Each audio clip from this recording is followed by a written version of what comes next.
alizopewa na Mwenyezi. Maadui zake walitafuta mbinu zote za kumuua, walizikosa wakapata kwa Delila. Wafilisti wakamwendea Delila, wakamuuliza habari za kumuua. Wakamkubalia fedha nyingi ili atafute mbinu za kumuua. Delila alikubali, kaanza kumuuliza Samsoni. Delila alikubali, kaanza kumuuliza Samsoni.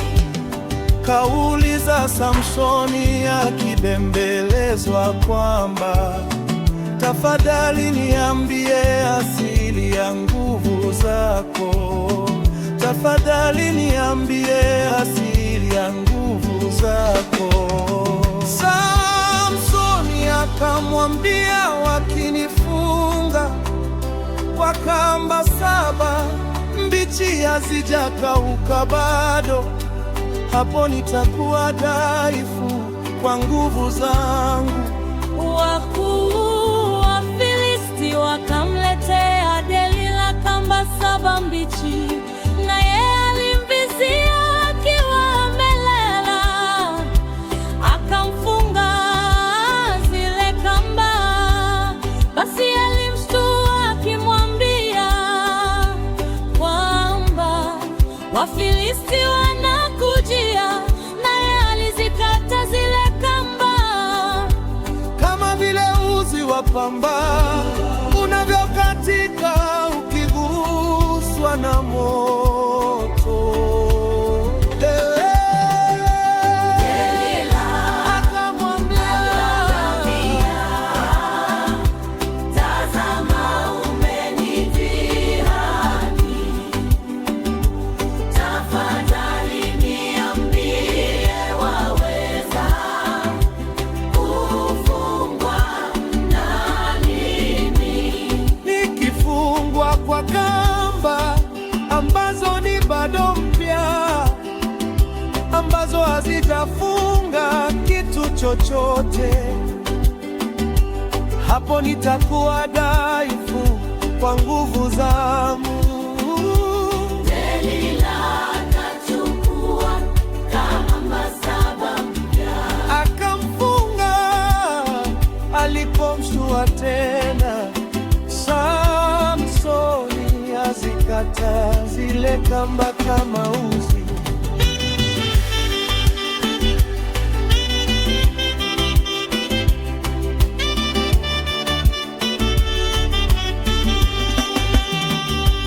Delila Akamwambia, hata sasa umenidanganya, tafadhali niambie, niambie, waweza eleza. kufungwa na nini? Ukivifunga hivi visungi 7 vya nywele za kichwa changu katika mtande wangu, hapo nitakuwa dhaifu kwa nguvu zangu. Basi akafunga vile visungi kwa misumari.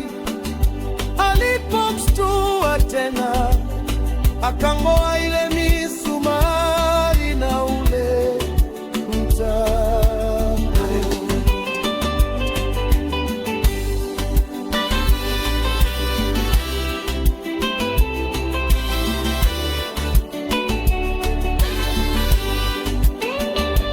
Delila akanung'unika, akasema, unipendi?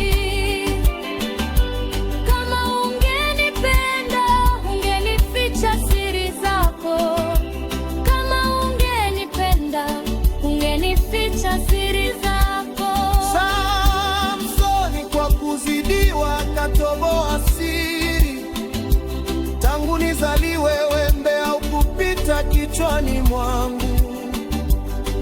Nimekuwa mnadhiri wa Mungu toka tumboni mwa mama. Delila alimlaza magotini pake, akamwita mtu, akamnyoa vile vishungi 7 vya nywele zake.